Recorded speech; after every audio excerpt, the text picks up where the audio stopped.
si le vrai problème du Sénégal, ce n'était pas les présidents, mais le système lui-même? Et si le vrai changement au Sénégal, c'était le changement de système? Depuis plus de 60 ans, on change les hommes, mais jamais le cadre qui les rend tout-puissants. Aujourd'hui, il est temps de poser la vraie question.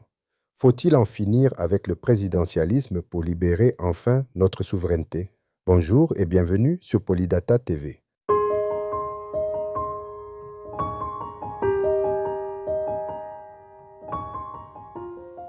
Le régime présidentiel nous a appauvris. Le parlementarisme peut nous libérer. Depuis plus de 60 ans, on change les hommes, mais jamais le cadre qui les rend tout-puissants.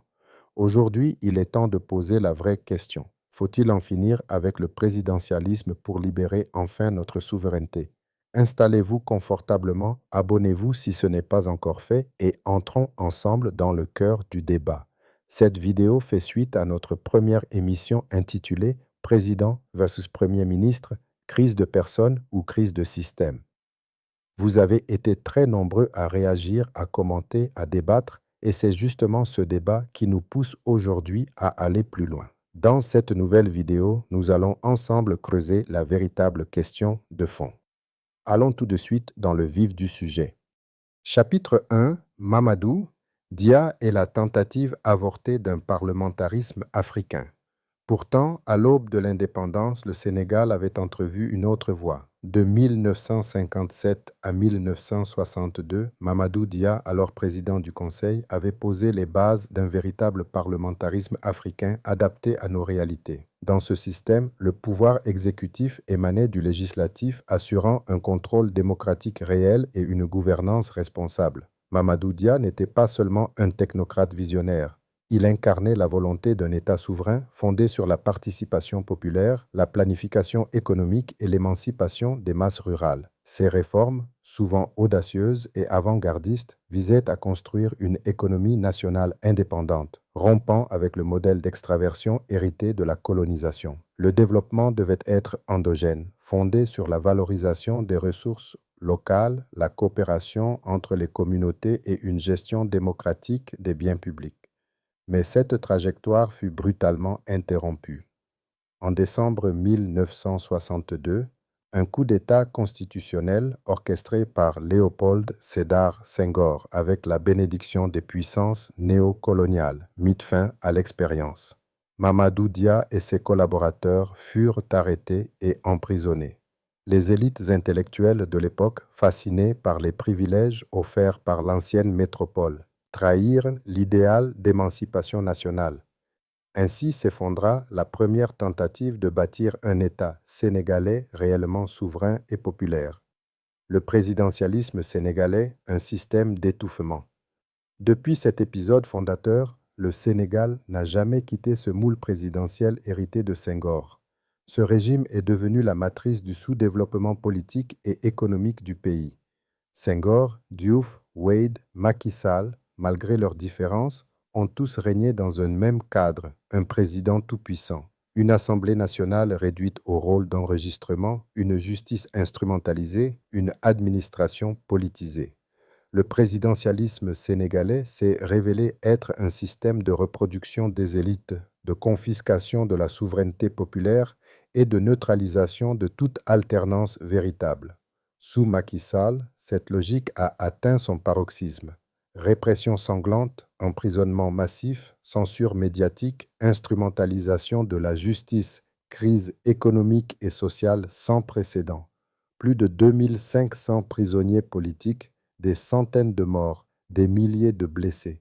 Tout cela pour protéger un système qui n'a jamais appartenu au peuple. Et pourtant, le constat est sans appel. Après plus de 6 décennies d'indépendance, le Sénégal reste pauvre, surendetté, dépendant et inégalitaire. Ce n'est pas un hasard, mais la conséquence directe d'un système politique conçu pour soumettre et non pour émanciper. Il faut le dire sans détour. Ce n'est pas une crise de personne, c'est une crise de système. Changer les hommes sans changer les institutions, c'est condamner le Sénégal à revivre les mêmes erreurs. Chapitre 2. Leçon du monde. Le parlementarisme, moteur des nations développées. Regardons le monde sans préjugés. Les faits sont têtus. La quasi-totalité des nations les plus développées de la planète fonctionnent sous un régime parlementaire. Les pays à régime parlementaire, l'Europe de l'Ouest, le Commonwealth et une partie de l'Asie ont bâti leur prospérité sur des institutions où le gouvernement dépend du soutien du Parlement et où le chef d'État exerce un rôle limité, symbolique ou d'arbitre. Parmi eux, Royaume-Uni, monarchie constitutionnelle et démocratie parlementaire modèle. Allemagne, République fédérale parlementaire, stabilité exemplaire. Suède, Norvège, Danemark, Finlande, les pays nordiques, référence mondiale en matière de bien-être et de gouvernance. Canada, Australie, Nouvelle-Zélande, démocratie parlementaire fédérale prospère. Japon, Pays-Bas, Italie, Autriche, puissance industrielle et démocratie parlementaire stable. Ces pays ont compris que la responsabilité du gouvernement devant le Parlement favorise la transparence, le débat permanent et la stabilité politique.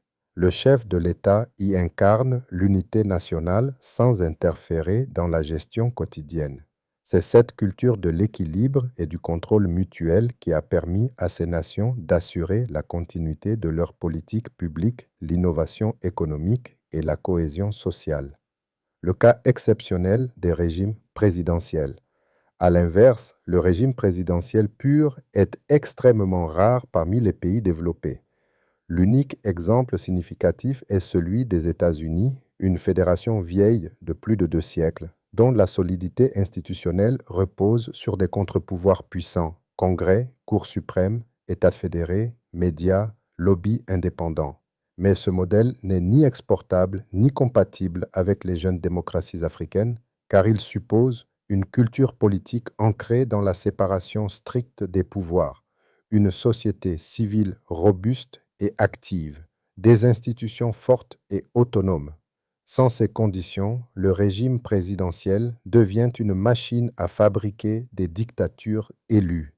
Les régimes semi-présidentiels.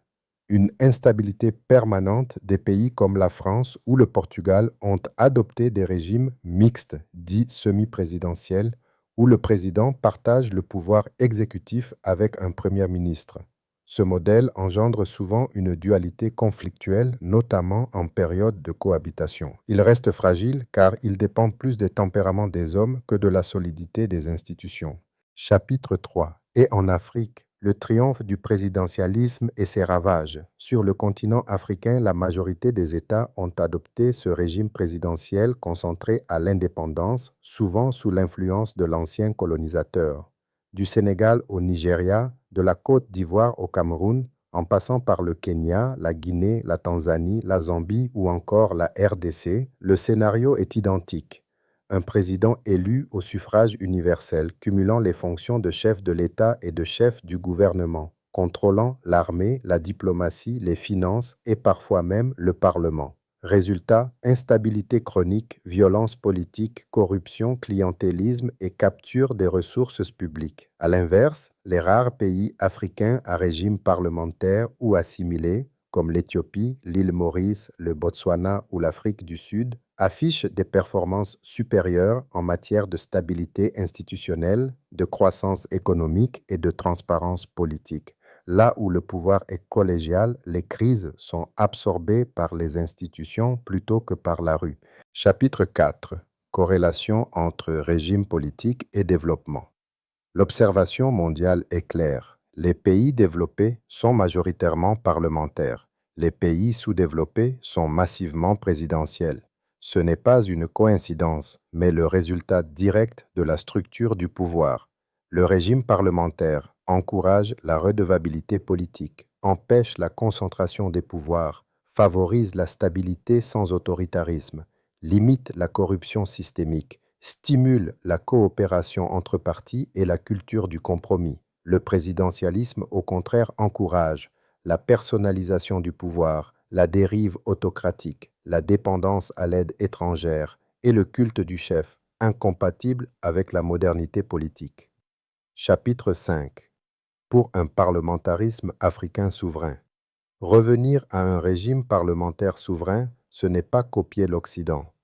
C'est retrouver notre propre voie, celle que Mamadou Dia avait tracée. un modèle fondé sur la collégialité, la concertation, la proximité communautaire et la participation populaire. Le parlementarisme africain doit être enraciné dans nos réalités. Une société de palabres, de consensus et de délibération collective. Il doit redonner au peuple la maîtrise de ses institutions et replacer le pouvoir dans les mains de ceux qui le servent et non de ceux qui s'en servent. Conclusion. Réformer ou échouer. Le Sénégal et, au-delà, l'ensemble de l'Afrique francophone ne peuvent aspirer à la souveraineté économique, politique et sécuritaire sans une refondation institutionnelle radicale et lucide. Nos États, depuis les indépendances, fonctionnent dans un cadre juridique et politique façonné non pas pour libérer nos peuples, mais pour les maintenir dans une dépendance subtile. Le régime présidentiel, tout comme le franc CFA, a été pensé et imposé pour prolonger l'influence du colonisateur sous des formes nouvelles: dépendance monétaire, dépendance politique, dépendance intellectuelle. Ce système n'a pas seulement concentré les pouvoirs entre les mains d'un seul homme, il a désarmé la société tout entière, privant les citoyens du droit de contrôler leurs dirigeants, de demander des comptes et d'être partie prenante du destin collectif. Il a produit des États forts contre leur peuple, mais faibles face aux puissances extérieures, des présidents tout-puissants à l'intérieur, mais impuissants à défendre la souveraineté de leur nation sur la scène internationale. Réformer, cela veut dire oser repenser le socle même de nos institutions. C'est admettre que la démocratie ne se mesure pas au nombre d'élections, mais à la qualité des contre-pouvoirs, à la capacité du peuple à influer sur les décisions publiques et à l'existence d'une véritable responsabilité politique. Or, seule une architecture parlementaire peut garantir cette responsabilité. Dans un régime parlementaire, le gouvernement n'est pas une entité isolée au sommet, mais une émanation du peuple à travers ses représentants. Il peut être renversé s'il trahit la confiance nationale. Cette simple possibilité transforme la nature du pouvoir. Elle rend l'autorité servante, non dominatrice. Ce modèle, loin d'être étranger à l'Afrique, correspond à notre propre culture politique, fondée sur la délibération, le consensus et la parole collective. Le parlementarisme africain ne serait pas une copie des institutions européennes, mais une renaissance de nos traditions de gouvernance partagée, adaptée à la modernité. Il offrirait un cadre où les compétences priment sur les clientélismes, où les politiques publiques survivent aux alternances et où l'État devient enfin l'instrument du développement et non celui de la prédation. Le moment est venu de comprendre que le changement de régime n'est pas un luxe intellectuel, mais une condition de survie nationale.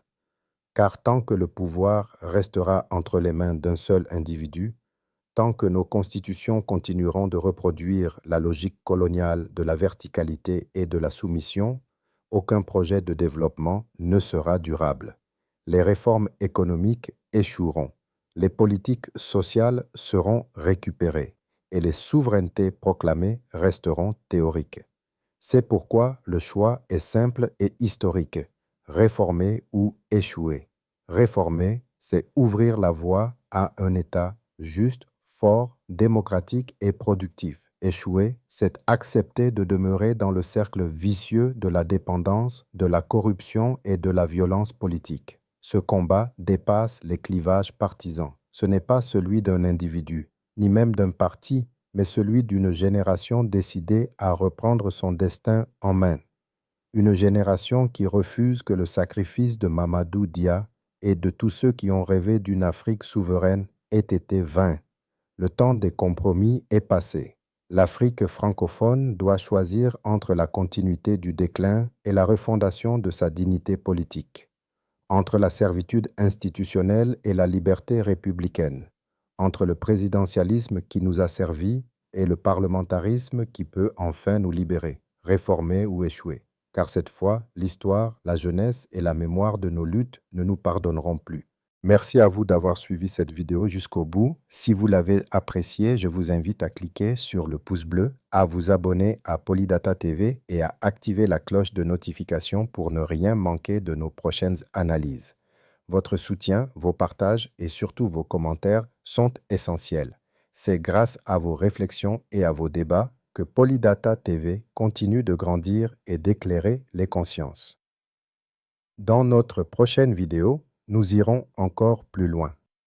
Nous parlerons des conditions concrètes de la transition institutionnelle et de comment un parlementarisme africain moderne pourrait être mis en place sans rupture ni chaos. Nous analyserons aussi les modèles existants en Afrique, en Europe et en Asie pour comprendre ce que nous pouvons adapter à nos réalités. Alors, restez connectés, partagez la vidéo autour de vous et continuons ensemble cette réflexion sur la souveraineté, la réforme et l'avenir du Sénégal. À très bientôt sur Polydata TV, là où la pensée éclaire l'action.